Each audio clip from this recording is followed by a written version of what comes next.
आप देख रहे हैं एसएमसी आवाज सैफी अब्बास के साथ। नमस्कार, एसएमसी आवाज में एक बार फिर आपका स्वागत है। सिंगरौली जिले के भारतीय जनता पार्टी के जिला अध्यक्ष वीरेंद्र गोयल से हमारी सीधी और तीखी बात हुई। इस समय जब कोरोना विपदा और एक महामारी की तरह सिंगरौली जिले को अपने चपेट में ले रही है, हालांकि प्रशासन, जिला प्रशासन और जो कोरोना वॉलेंटियर हैं, तमाम लोग अपने आप को झुके हुए हैं। मकसद सिर्फ इतना है कि कोरोना के ग्राफ को काफी कम किया जा सके। पिछले बार जब 2020 में कोरोना संक्रमित मरीजों की संख्या बढ़ रही थी और लॉकडाउन लगा हुआ था, तो भारतीय जनता पार्टी से जुड़े हुए कार्यकर्ता और खुद जिला अध्यक्ष विधायक रामलल्लू वैश्य बस्तियों में जा जाकर लोगों को खाद्य सामग्री बांट रहे थे, उनकी सूद ले रहे थे और तमाम तरह की उनकी मदद कर रहे थे।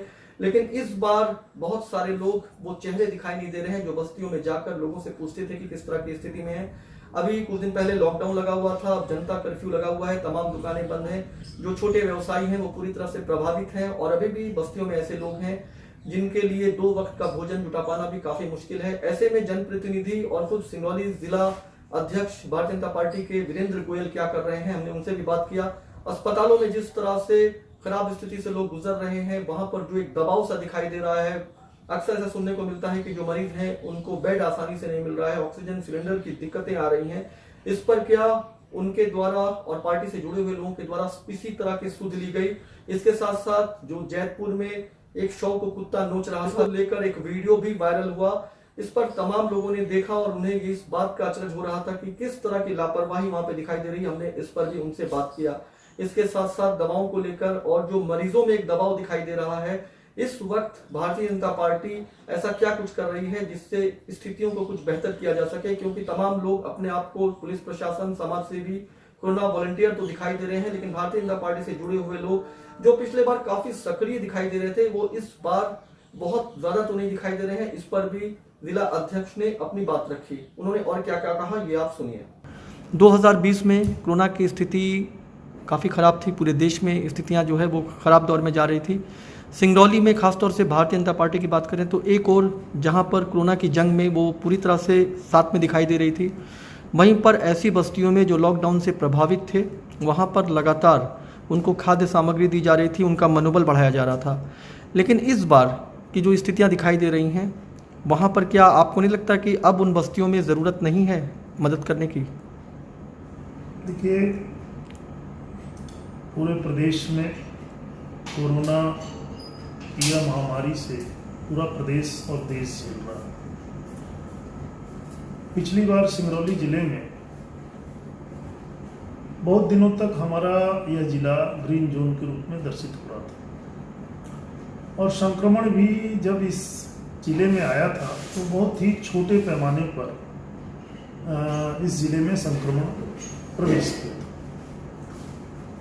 लेकिन आज उसके ठीक विपरीत सिंगरौली जिले में पॉजिटिविटी जो रेट है वो 31% कल दिनांक तक है। लगातार हमारे मरीज, कोरोना संक्रमित मरीज लगभग 200 से 250 के बीच में मरीज इस जिले में आ रहे हैं। यह पॉजिटिविटी रेट देखते हुए आज मध्य प्रदेश के कुछ जिलों में से सिंगरौली जिला भी है। भारतीय जनता पार्टी प्रदेश संगठन के द्वारा सेवा ही संगठन अभियान 2 के तहत प्रत्येक जिले को यह निर्देशित किया गया है कि हम लोग जिस तरह से कार्य कर रहे थे उस तरह के कार्य हम अपने कार्यकर्ताओं से पुनः अपेक्षा करके हम उस कार्य को प्रारंभ करें। लेकिन आज जो स्थिति है उसमें हम सांकेतिक रूप से जगह जगह कहीं पर मास्क हो या सैनिटाइजर हो या अड़ोस पड़ोस में किसी भी तरह के लोगों से जुड़े हुए लोगों को खाद्यान्न सामग्री की दिक्कतें हों, ऐसी आपूर्तियां हमारे कार्यकर्ताओं के द्वारा कराई भी जा रही है। लेकिन जिस तरह से बृहत स्तर पर पिछली बार हम सबों ने किया था, क्योंकि इस बार का जो कोरोना संक्रमण है वह युवा वर्ग में भी बहुत तेजी से फैलता हुआ दिखाई दे रहा है और इसके चपेट में युवा वर्ग ज़्यादा आया है। क्योंकि जब शुरू में किसी भी तरह का अगर उसको फीवर या कोई खांसी या सर्दी होती है तो चूंकि नए उम्र के बच्चों में उतनी झेलने की क्षमता रहती है, लेकिन 8-9 दिन में यह कोरोना संक्रमण सीधे लंग्स को इन्फेक्टेड कर दे रहा है। आज मैक्सिमम जो भी हमारे जिला चिकित्सालय, ट्रॉमा सेंटर या अन्य हॉस्पिटलों में मरीज भर्ती हैं, उनके लगभग 60 to 70% मिनिमम लंग्स में इन्फेक्शन देखने को प्राप्त हो रहा है, जिसका कि सीटी स्कोर सभी का लगभग 14 से ऊपर दिखाया या बताया जा रहा है।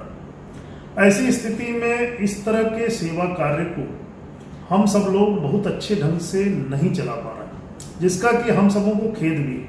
लेकिन यह दावे के साथ कह सकता हूँ, यह विश्वास है कि हम अपने कार्यकर्ताओं के माध्यम से जिस तरह से पिछली बार जगह जगह जाकर के खाद्यान्न सामग्री हो या फूड पैकेट का वितरण हो, जिससे कि हम भारतीय जनता पार्टी के कार्यकर्ता इस सेवा के कार्य से जाने जाते हैं, ऐसे अभियान को हम सब लोग बहुत ही जल्द प्रारंभ भी करने जा रहे हैं। अभी मूल रूप से आवश्यकता जो है उसके लिए हमने हेल्थ डेस्क एक बनाया है, हेल्थ कॉल सेंटर अपना जो है जिले का नंबर आज हमने उसको सोशल मीडिया के माध्यम से डाला भी है।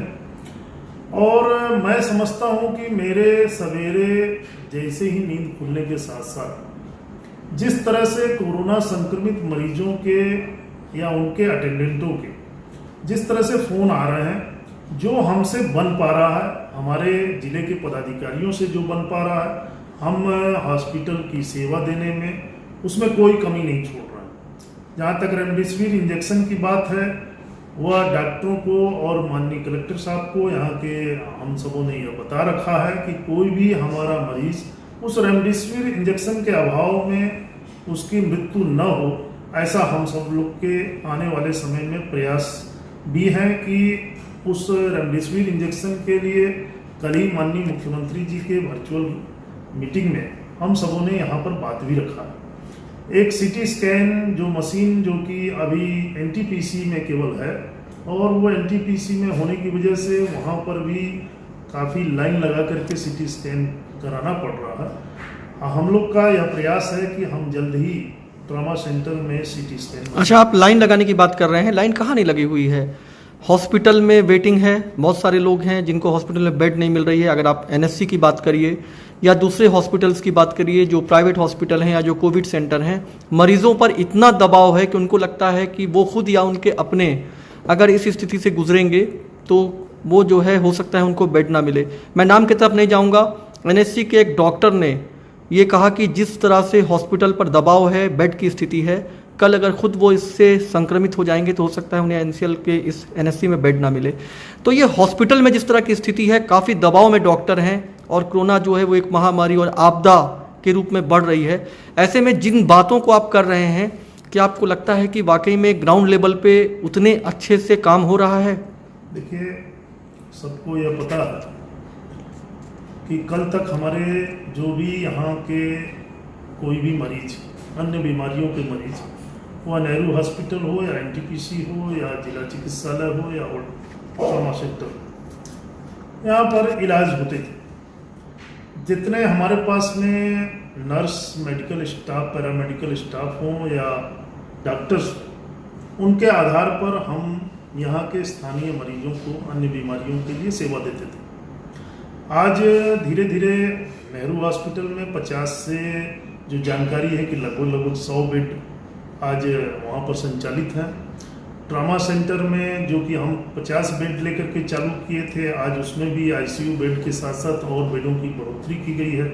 67 हमारे जिला चिकित्सालय अस्पताल में थे। आज उन मरीजों की स्थिति को देखते हुए हम लोग को गैलरी में भी बेड लगाने पड़े हैं। इसमें कोई संदेह नहीं कि जब मरीज ज़्यादा होंगे तो हॉस्पिटल में वेटिंग की बात आएगी। नियंत्रण क्यों नहीं हो पा रहा है? कंट्रोल क्यों नहीं हो पा रहा है? पूरे देश में यह फैला हुआ है। नहीं, मरीजों की संख्या जो लगातार बढ़ रही है, ये कंट्रोल क्यों नहीं हो रहा है? इसके लिए यहाँ के खुद पब्लिक जो नागरिक हैं वो स्वयं जिम्मेदार हैं। आज शासन प्रशासन के द्वारा लगातार लोगों से निवेदन किया जा रहा है कि मास्क लगा करके चलें, 2 गज की दूरी मेंटेन करें, हाथ धोने की आदत डालें, सड़क पर न निकलें अनावश्यक कार्य से। लेकिन लगातार लोग निकल रहे हैं। आज उस निकलने की देन है कि आज वह अपने परिवार में जाता है, आज पूरा का पूरा परिवार संक्रमित हो रहा है। इसीलिए 1 तारीख से इस जिले में पूर्णतः लॉकडाउन की योजना बनाई गई है कि कोई भी बॉर्डर से न तो आ सकेगा न जा सकेगा, दूसरे जिले में प्रवेश नहीं कर सकेगा। हम सब लोग इस कोरोना के चैन संक्रमण को तोड़ने की प्रत्येक हर 2 दिन में कोई न कोई योजना बना रहा है, लेकिन इसमें यहाँ के स्थानीय नागरिकों का भी सहयोग की आवश्यकता है। अच्छा, एक जो लंबा लॉकडाउन जो लग रहा है, एक लंबा जो लॉकडाउन लगातार लग रहा है, हालांकि कोई दूसरा रास्ता भी नहीं है, कोई विकल्प नहीं है, तो इस लंबे लॉकडाउन के बाद भी जो आप देख रहे होंगे हर दिन जो अपडेट हो रहा है उसमें 200, 250, कम से कम 180 के ऊपर, अगर हम सिंगरौली की बात करें, तक कोरोना कर्फ्यू के रूप में हम सब लोग इस जिले में चला रहे थे। कोरोना कर्फ्यू में बहुत सारी चीजों में छूट भी दे रखे, हमारे बॉर्डर सीलिंग नहीं थे, हमारे पास में अन्य प्रदेशों की गाड़ी, अन्य राज्यों की गाड़ी जो है हमारे इस राज्य में भी प्रवेश कर रही थी। लेकिन यहाँ की स्थिति, बिगड़ती हुई स्थिति को देखते हुए आज पूरे टोटल यूपी या छत्तीसगढ़ या झारखंड के बॉर्डर सभी सीलिंग कर दिए गए। और यह योजना किसी भी इस तरह के कोरोना संक्रमण में जो एक मियाद होती है कि इतने दिनों बाद घटता है। हमारा जिला पहले इस मध्य प्रदेश में जो हमारे अड़ोस पड़ोस के जिले थे, उस जिलों में संक्रमण पहले आया था। आप देख रहे होंगे कि धीरे धीरे उसकी पॉजिटिविटी दर जो है घटी है। आज हमें भी विश्वास है कि जिस तरह से हम सब लोग प्रशासन के द्वारा जिन योजनाओं को लेकर के चल रहे हैं, आने वाले समय में हम लोग भी अपने सिंगरौली जिले को कंट्रोल करने की स्थिति में होंगे।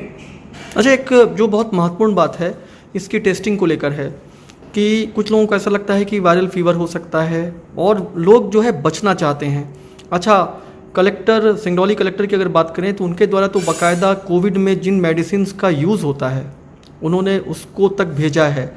तो ये जो अगर एक वायरल जैसा लगता है, कोविड की रिपोर्ट 3-4 दिन में आती है और तब तक मरीज़ जो है वो उन दवाओं से बचकर दूसरी तरह की दवाएं कर रहा है, और इसी बीच जब रिपोर्ट आती है तब तक स्थिति बहुत ख़राब हो जाती है, बेड का दबाव रहता है, हॉस्पिटल में डॉक्टर्स जो है वो हाथ खड़े कर लेते हैं। तो ये जो टेस्टिंग में डिले होता है, क्या आपको नहीं लगता कि ये भी कहीं ना कहीं मरीजों के लिए बहुत घातक साबित हो रहा है? देखिए, अभी आपने सुना होगा कि पिछले दिनों हम लोगों ने वार्ड स्तर पर जगह जगह जाकर के, प्रत्येक घर घर जाकर के उस रैपिड टेस्ट को कराने का प्रयास किया था और यह योजना चल भी रही है। नहीं, लेकिन कई बार उसमें पकड़ में नहीं आ रहा है और जो एडवांस टेस्ट है उसकी रिपोर्ट 4 से 5 दिन में आ रही है।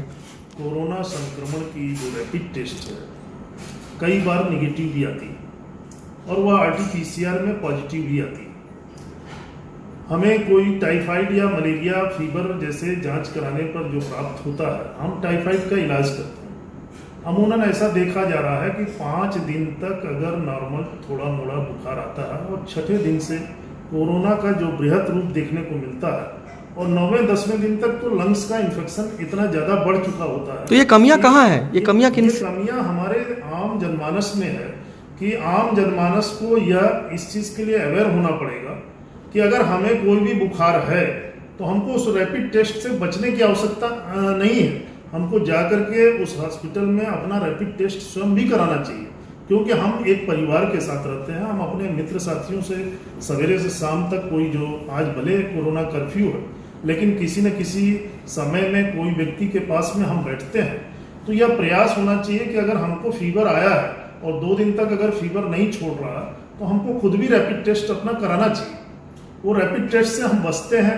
अभी ऐसे मरीज ज़्यादा आते हैं हॉस्पिटल में जो कि अपने लंग्स को इन्फेक्टेड करके आ रहे हैं और जो एक दूसरे मरीज को 1 हफ्ता या 5 दिन में जिसको डिस्चार्ज करने के बाद हम दूसरे मरीज को उसमें हम लाभान्वित कर सकते हैं, लेकिन वो पहला वाला मरीज ही चूँकि इतना ज़्यादा इन्फेक्शन लेकर के आता है कि वह उसको रिलीज डिस्चार्ज करने में 10 से 15 दिन लग रहा है। नहीं, आप ये क्यों नहीं मानते कि जो हॉस्पिटल में लैप्सेस दिखाई दे रहा है वो अपने रिलेटिव्स या अपने मित्रों को जिनको वो एडमिट कराए हैं या उनकी जो जानकारी उनको मिलती है कि वहाँ पर बेड की स्थिति बहुत ख़राब है, मरीज़ जो है वो बहुत बेहतर तरीके से जो है उनको देखा नहीं जा रहा क्योंकि दबाव है, तो उसको लगता है सबसे कुछ छुपा नहीं है। अभी हमारे कई डॉक्टर्स भी कोरोना संक्रमित हो गए। डॉक्टर पंकज सिंह जो कि कोविड का 1 साल से काम देख रहे थे, अभी पिछले दिनों में अभी तक वो ड्यूटी ज्वाइन नहीं कर पाए, कोरोना संक्रमित हो चुके थे। डॉक्टर संतोष जो कि पुराने जिला चिकित्सालय को देख रहे थे, वो कोरोना संक्रमित हो गए। डॉक्टर कपिल सिंह हमारे मोरवा का जो उप स्वास्थ्य केंद्र देख रहे थे वो कोरोना संक्रमित हो गए। आज सरकार पूरी तरह से लगी हुई है, हम पैरामेडिकल स्टाफ हों या नर्स हों, इस तरह के लोगों की भर्ती भी करना है। हम ऐसी भी योजना बना रहे हैं कि जो प्राइवेट डॉक्टर्स हैं, किसी भी ट्रेड को बिलोंग करते हों, वो छोटे मोटे आयुष को चलाते हों या पतंजलि जैसे संस्थान को चला रहे हों, या किसी भी वैसे भी डॉक्टर्स को हम अपॉइंट करके हॉस्पिटल में, ताकि इसकी एक लिमिटेड दवा है, उस दवाओं को हम समय पर मरीजों को चलाते रहें, उसके ऑक्सीजन लेवल को चेक करते रहें, उसको आवश्यकता पड़ने पर रेमडेसिविर इंजेक्शन लग जाए, उसी में हमारा कोरोना संक्रमित मरीज ठीक भी हो रहा है। तो यह कह देना केवल, चूंकि जब ऐसी विषम स्थितियां रहती हैं तो उस विषम स्थितियों में यह हम सबों का मिला हुआ एक प्रयास होता है कि हम सब लोग को इसके लिए कैसे जागरूक हों, कैसे जागरूक करें। हम किसी आज ऐसा लैप्सेस कहना एक उचित शब्द इसलिए नहीं होगा कि उसी हॉस्पिटल से यहाँ के जो भी हॉस्पिटल हो, वो जिला चिकित्सालय हो या ट्रॉमा सेंटर हो, नेहरू, इन सबों के बदौलत हम रोज दिन 300, 200, 100 मरीज जो है स्वस्थ होकर। बेशक ये बात बिल्कुल सही है।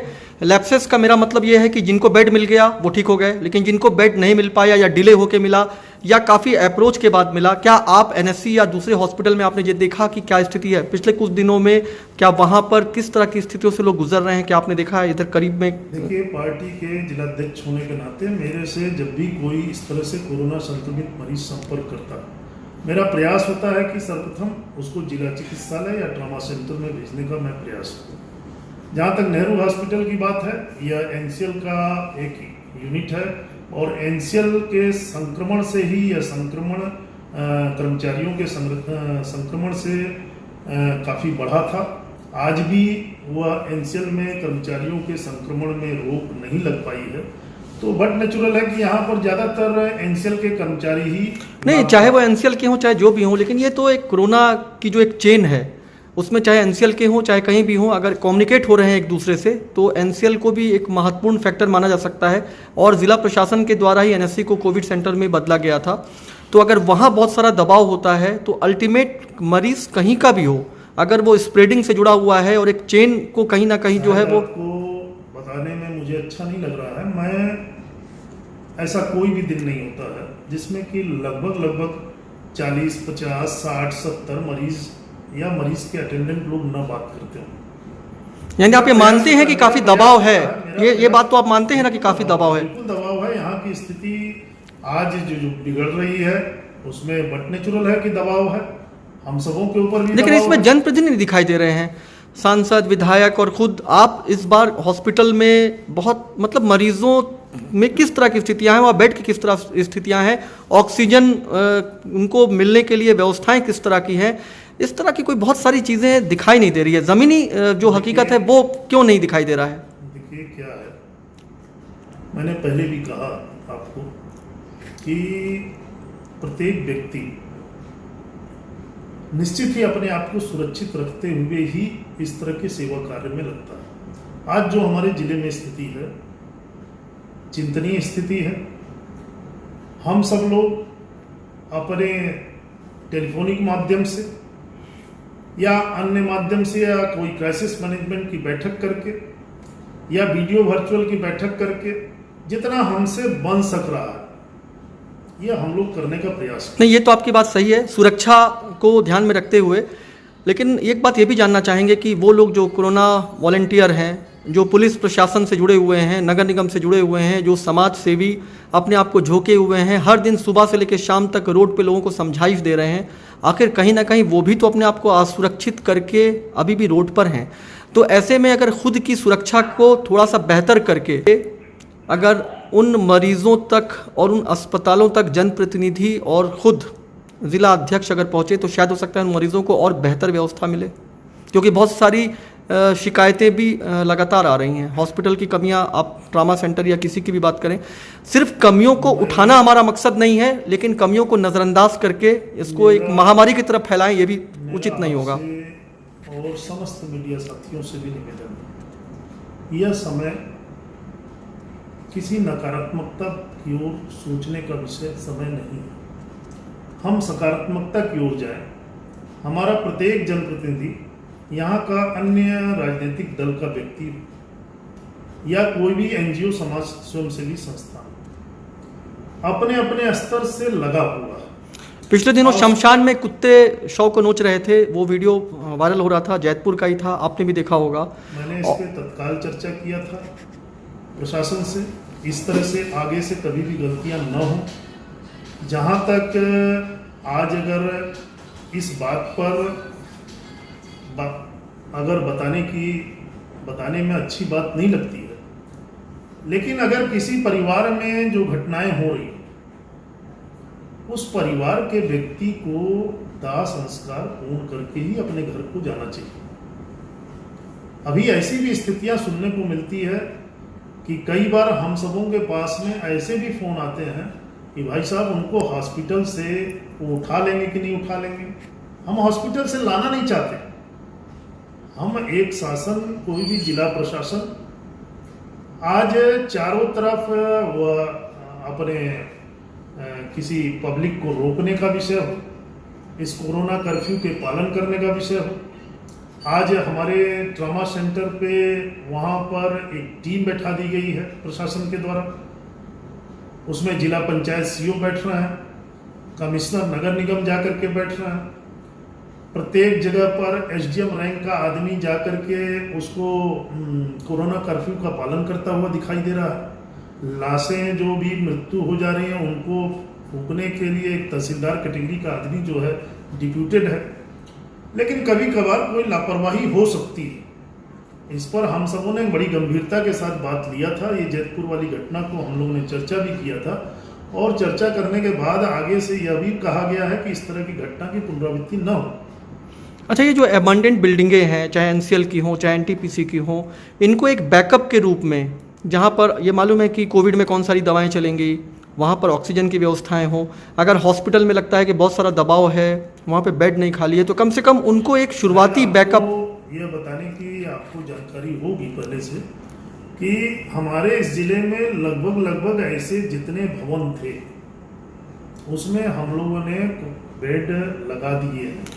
जहाँ तक ऑक्सीजन सिलेंडर की बात है, चूंकि हमारे पूरे प्रदेश में स्थिति, लेकिन वो नाकाफ़ी है, और एनसीएल खास तौर से प्राइवेट मरीजों को नहीं लेती है। मतलब अगर इसे हम कहें कि ये विडंबना है। हो सकता है कि एनसीएल ऐसी बातें करती हो, लेकिन जब ऐसी कोई बात आई है और हम लोगों ने जिला प्रशासन के द्वारा बात करके उन मरीजों को भी, वो कल्याण मंडपम हो या आपका नेहरू चिकित्सालय हो या अन्य कहीं का CWS का कोई ऑफिसर्स क्लब हो, हर जगह पे रखवाने की बात किया। और सिलेंडर की जहाँ तक बात है कि अभी हम सब लोग यह भी प्रयास कर रहे हैं कि जो हमारे विदाउट ऑक्सीजन सपोर्टेड बेड हैं उन सबों को भी हम ऑक्सीजन सपोर्टेड कर सकें। हाँ, यही इसी बैकअप की बात मैं कर रहा था। ऑक्सीजन सपोर्टेड बेड कर सकें, चूंकि हमारे जिले में 4 ऑक्सीजन प्लांट हैं। बीच में 2 दिन ऑक्सीजन 2 प्लांट बंद होने की वजह से पड़ोस के जिलों को हम ऑक्सीजन भी नहीं दे पाए थे। एक मानवीय दृष्टिकोण से, चूंकि हमारे जिले में ऑक्सीजन के पहले से इस्टेब्लिश्ड 4 प्लांट थे, हम सब लोग यहाँ अपने संभाग के कई जिलों में हमारे यहाँ से ऑक्सीजन भी जा रही है। हम लोगों ने माननीय मुख्यमंत्री जी से यह भी अनुरोध किया था कि बिल्कुल दिया जाए, लेकिन अपने जिले में किसी भी तरह के ऑक्सीजन की कमी ना आए। जिला प्रशासन के द्वारा जितने इंडस्ट्रियल बेल्ट में जो भी सप्लाइयाँ होती थी उस सभी सिलेंडरों को रोक करके यह व्यवस्था बनाई गई है। आज जो मुझे जानकारी है लगभग 1000 से ऊपर संख्या में हमारे पास सिलेंडर मौजूद है, और उस 1000 सिलेंडर से हम सब लोग पहला दूसरा रिफिलिंग को छोड़ करके तीसरे रिफिलिंग पर आधारित रहते हैं कि हम लोग तीसरे रिफिलिंग तक वहाँ पर उस मतलब सिंगरौली में जो ऑक्सीजन सिलेंडर है इसको लेके कोई क्राइसिस नहीं है। क्राइसिस नहीं। ऑक्सीजन के बारे में मैं समझता हूँ कि आपको भी ऐसे कोई विषय बहुत रेयरली कभी कभार सुनने को प्राप्त हो सकते हैं। कई बार ऐसे होते हैं कि मतलब किसी मरीज का ऑक्सीजन खत्म हो गया, नर्स ने गलत बात कर दिया, वह बात बाहर में आती है, लेकिन ऑक्सीजन की सप्लाई से ऑक्सीजन को न पाने की वजह से हमारे यहाँ कोई मरीज की मृत्यु हो जा रही हो, ऐसा अभी तक मैं दावे के साथ कह सकता हूँ कि ऐसी बातें सुनने को कम आ रही हैं। अच्छा, आगे इसको लेकर क्या रणनीति है? क्योंकि अभी स्थितियां खराब हैं, ठीक है, जो मरीज़ हैं वो ठीक भी हो रहे हैं और कहीं ना कहीं बेहतर परिणाम तो सामने आ ही रहा है, लेकिन इसके साथ साथ जो संक्रमण का ग्राफ है वो भी लगातार बढ़ रहा है। तो ये जो चेजिंग का चल रहा है, इसको लेकर क्या रणनीति है कि जिसको ये कहा जाए कि हम पूरी तरह से इस पर पूरे जिले में काबू कर पाएं? संपूर्ण लॉकडाउन का पालन करने पर जोर दिलवाएंगे और यह चैन तभी ब्रेक हो सकती है जबकि हम अपने अपने घरों में रहें। अनावश्यक रूप से दवा का बहाना बता करके, कोई काम बता करके, दूध का समय बता करके, हमारे घर में बच्चे की तबीयत खराब है, ऐसा बता करके जो लोग निकल रहे हैं वह इस जिले के साथ खिलवाड़ कर रहा है। ठीक है, लॉकडाउन तो ज़रूरी है। एक बार फिर हम ये कहेंगे कि वो परिवार जिनको जो ख़राब स्थिति से गुजरते हैं, इस तरह के लॉकडाउन की वजह से उनका व्यवसाय प्रभावित होता है, ऐसी घनी बस्तियों में ऐसे परिवारों की संख्या भी बहुत है। माननीय मुख्यमंत्री जी ने 3 महीने का राशन मुफ्त में और हमारी केंद्र सरकार के द्वारा 2 महीने के राशन, एक प्रत्येक हितग्राही को 5 किलो के हिसाब से 25 किलो अनाज मुफ्त में प्राप्त होगा। इसके बाद यह राशन वितरण के बाद जैसे ही ऐसा लगेगा कि राशन अभी भी हमारे हितग्राही, ऐसे बहुत लोग होंगे जो हितग्राही पर्ची न बनवाए हों, उनको हितग्राहियों के हिसाब से अभी तक लाभ न मिल रहा हो, उसमें हम भारतीय जनता, बचे हुए लोगों को भारतीय जनता पार्टी के कार्यकर्ताओं के माध्यम से उनको अनाज दे करके, उनको उनके रोजमर्रे की व्यवस्था करा करके हम चाहेंगे कि उनको सुविधा दें और आने वाले समय में आपको कार्य होता हुआ दिखाई देगा। अच्छा, बहुत सारे लोग हैं जो आपके अप्रोच तक नहीं पहुंच पाते हैं, तो ऐसे में एक सार्वजनिक हेल्पलाइन नंबर होना चाहिए। हेल्पलाइन नंबर हमने 2 नंबर आज ही अपने सोशल मीडिया के माध्यम से चलाया है। हमारे जिले के कोविड-19 के हिसाब से प्रभारी सुंदरलाल साहब को हमने बनाया है और 94253822 822 और खुद मैंने अपना स्वयं नंबर भी दिया है कि इसमें जो भी व्यक्ति ऐसा पीड़ित है हमारे व्हाट्सएप पर डाले 9926999148। मैं जितना मेरे से बन सकेगा मैं करने का प्रयास भी कर रहा हूं और कोई भी मरीज हमारा, उसका कष्ट मेरा कष्ट है यह मानते हुए मैं लगातार जिला प्रशासन से इस बात के लिए लगा भी हूँ।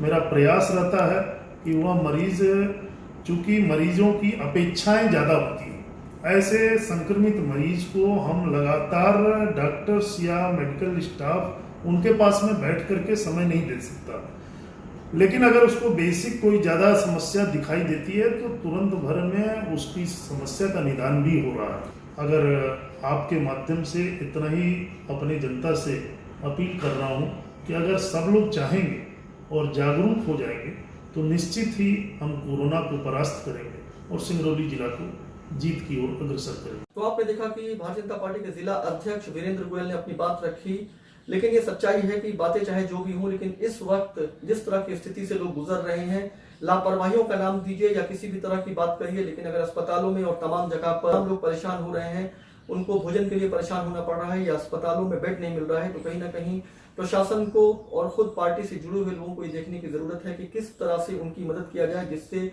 इस कठिन समय में भी लोगों को एक बेहतर सुविधा दी जा सके। खबरों के लिए एसएनसी आवाज देखते रहिए। एसएनसी आवाज के साथ सैफी अब्बास।